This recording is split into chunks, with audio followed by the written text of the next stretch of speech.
آج دور دراز بیٹھے ہوئے لوگ یہ سمجھتے ہیں کہ فلسطین میں جو کچھ بھی چل رہا ہے وہ ان کا علاقائی جھگڑا ہے، ان کے بارڈر کا مسئلہ ہوگا جیسے ہمارے لیے کشمیر کا مسئلہ بنتا ہے۔ ایسا نہیں ہے میرے عزیزو، یہ بہت پرانی تاریخ ہے۔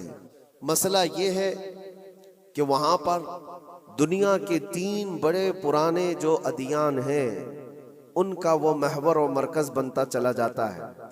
یہودیت، عیسائیت اور مسلمانوں کے لیے، سب کے لیے وہ مقدس ہے، محترم ہے، متبرک ہے۔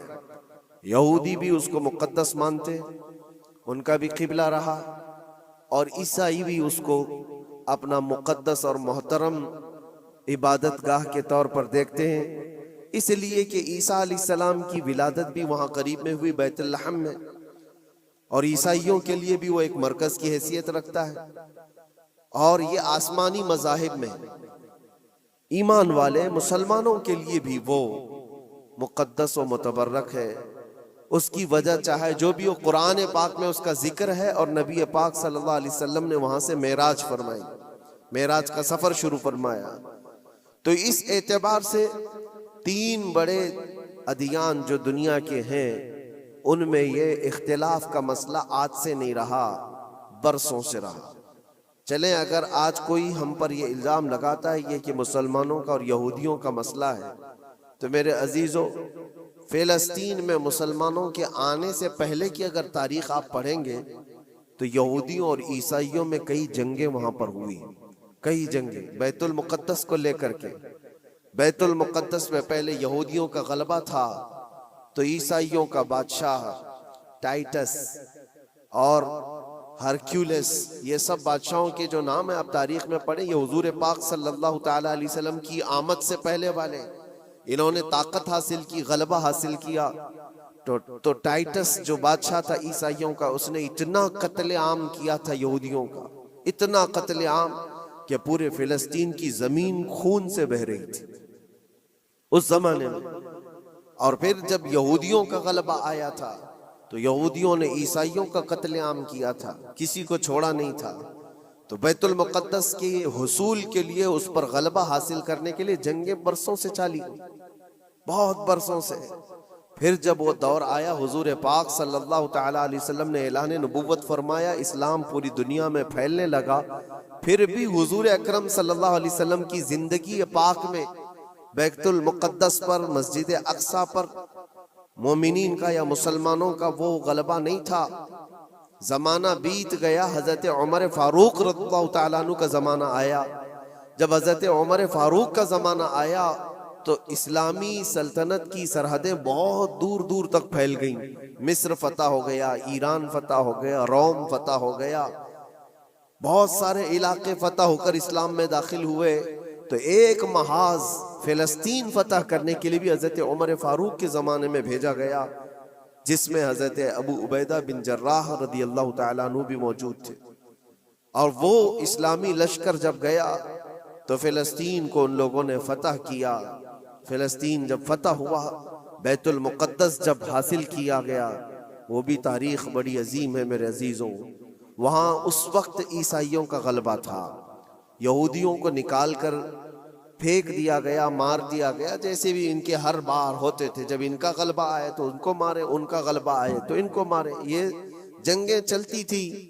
پھر جب اسلام آیا تو اس زمانے میں عیسائیوں کا وہاں غلبہ تھا، انہوں نے حوالے کر دیا بیت المقدس کو، مسجد اقصی کو حوالے کیا۔ تو یہ بہت بڑی خوشی کی بات تھی۔ تو اس وقت وہاں موجود صحابہ نے حضرت عمر فاروق رضی اللہ تعالیٰ عنہ کو خط لکھا کہ آپ تشریف لائیں کہ بیت المقدس فتح ہو چکا ہے۔ اور یہ مسلمانوں کے لیے ایک بہت بڑی بشارت تھی، بہت بڑی عظیم خوشخبری تھی، اور سب انتظار میں تھے کہ امیر المومنین آئیں گے تو ان کے ذریعے سے یہاں پر نماز ادا کی جائے گی۔ حضرت عمر نے خبر پاتے ہی سفر شروع فرمایا تھا، لیکن وہ کس حال میں سفر کیا تاریخ میں موجود ہے۔ وقت کا امیر المومنین جس نے محاذ پہ محاذ چھیڑ رکھے تھے اور بڑے بڑی سلطنتوں کو زیر کر دیا تھا، لیکن بیت المقدس کے فتح ہونے کی خبر پا کر جب جانا تھا تو بہت لاؤ لشکر لے کر کے نہیں نکلے، اپنے ایک غلام اور ایک گھوڑے کے ساتھ نکلے تھے مدینہ طیبہ سے، اور وہ بھی اس حال میں نکلے تھے کہ غلام سے طے کر لیا تھا کہ 1 میل میں اس پر بیٹھوں گا تو چلے گا، اور 1 میل تو بیٹھے گا اور میں اس رسی پکڑ کر چلوں گا۔ یہ دونوں میں طے ہو چکا تھا۔ اس طرح سے امیر المومنین سفر کرتے ہوئے فلسطین پہنچے تھے، بیت المقدس پہنچے تھے۔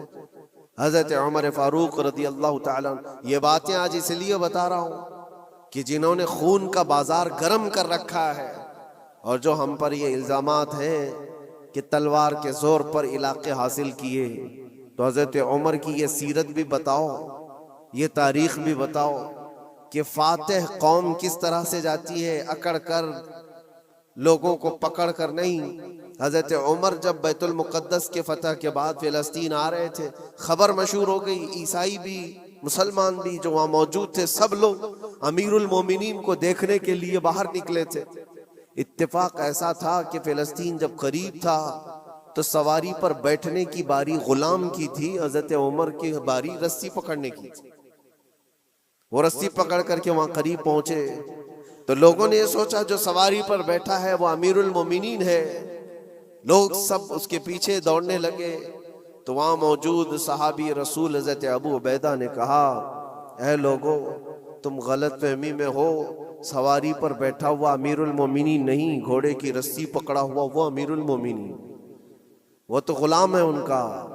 لوگوں نے پوچھا ایسا کیسے ہو سکتا ہے، تمہارا اتنا بڑا عظیم بادشاہ، اتنا بڑا سلطان، وہ رسی پکڑ کر چل رہا ہو، کوئی غلام بیٹھا ہو؟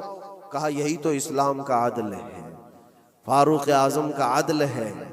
انہوں نے یہ طے کیا ہے کہ راستے میں دونوں برابر کے سفر میں حصے دار ہوں گے، تھوڑا آرام تم کرو گے، تھوڑا آرام ہم کریں گے۔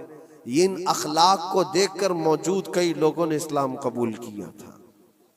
حضرت سیدنا عمر ابن خطاب رضی اللہ تعالیٰ عنہ اسی موقع پر یہ بھی ارشاد فرماتے ہیں، لوگوں نے جب یہ دیکھا امیر المومنین امیر المومنین کہہ کر پکارا تو آپ کی آنکھوں میں آنسو آئے۔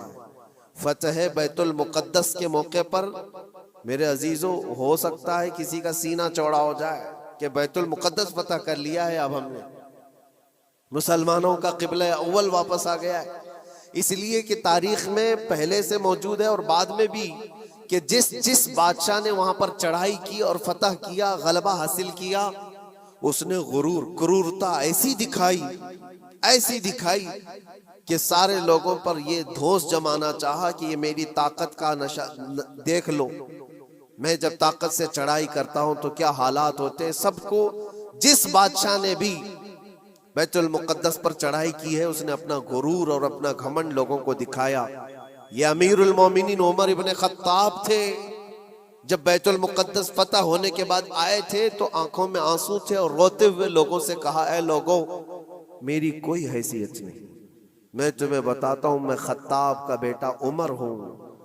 بچپن میں مجھ سے 2 بکریاں نہیں سنبھلی جاتی تھی، میرے باپ مجھے مارتے تھے، جب بکریاں میں نہیں سنبھال پاتا تو روز مار کھاتا تھا، اور آج اللہ کے فضل سے پورے علاقے مصر، یمن، عراق، ایران، روم، اب یہ فلسطین، عرب، حجاز، تقریباً آج کی 6 کنٹری جس کا رقبہ 36 لاکھ اسکوائر کلومیٹر کے آس پاس ہوتا ہے۔ حضرت عمر کہتے یہ پورا علاقہ آج تنہا عمر اس کو ہانک رہا ہے اور ہماری نگرانی میں ہے۔ اس لیے نہیں ہے کہ خطاب کا بیٹا عمر ہے، اس لیے کہ محمد عربی کا غلام عمر ابن خطاب حضور اکرم صلی اللہ تعالیٰ علیہ وسلم سے وابستہ ہوں، تو اللہ تبارک و تعالیٰ نے یہ طاقت و قوت اور یہ غلبہ عطا کیا ہے۔ ایک مختصر سی تاریخ میں آپ کے سامنے رکھتے آ رہا ہوں۔ پھر حضرت عمر فاروق رضی اللہ تعالیٰ عنہ کے فتح کے بعد بیت المقدس میں تقریباً 200 سال تک اسی طرح کا معاملہ رہا، پھر ڈھیلا ہو گیا، پھر عیسائیوں کا غلبہ آیا، عیسائیوں نے دوبارہ بیت المقدس کو حاصل کیا، پھر وہ بھی 100 سال کے اوپر زمانہ بیت گیا، پھر بیت المقدس کے حصول کے لیے جگہ جگہ مسلمانوں میں بہت سارے محاذ نکلے، لیکن اللہ تعالیٰ نے دوبارہ فتح بیت المقدس کا صحرا سلطان صلاح الدین ایوبی کو عطا فرمایا۔ وہ ایک جرنیل تھے اسلام کے، نڈر تھے اور بہادر، عظیم بہادر، جنہوں نے عدل و مساوات تو ایسے کیے ہیں، عیسائیوں نے بھی آج اپنی کتاب میں لکھا ہے، ہم نے ایسا کوئی سپہ سالار دنیا میں دیکھا نہیں جیسا صلاح الدین تھا۔ صلاح الدین نے اپنے نفس کے لیے، اپنی ذات کے لیے کسی ایک کو بھی مارا نہیں، کسی ایک کو بھی بندھک نہیں بنایا۔ بے شمار لوگ جو عیسائی تھے وہاں پر، ان کو مال جائیداد جو چاہیے وہ سب دے کر کے آزاد کیا ہے۔ کہا کہ صرف بیت المقدس یہ مقدس جگہ ہے، اس کی گندگی اور اس کی ناپاکی میں نہیں دیکھ سکتا۔ باقی جب بیت المقدس فتح ہوا تھا صلاح الدین کے زمانے میں، تو اس وقت عام اعلان تھا جس کو جو لے جانا ہے لے جائے۔ دروازوں سے سونے کے جو نقش تھے، عیسائی جب بھاگ رہے تھے وہ بھی کھرچ کر کے نکال رہے تھے لے جانے کے لیے، جو ہاتھ میں آئے وہ سب۔ لیکن صلاح الدین نے منع کیا تھا کسی کو کچھ نہ پوچھا جائے، مال و جائیداد، دنیا کی دولت سب انہیں مبارک ہو، اللہ کا یہ مقدس گھر ہمارے حصے میں آیا۔ یہ بھی تاریخ موجود ہے۔ اور صلاح الدین ایوبی، سیدنا عمر ابن خطاب رضی اللہ تعالیٰ عنہ کے زمانے کی یہ فتح یابیاں، یہ دور اسلام میں ہے مسلمانوں کے لیے۔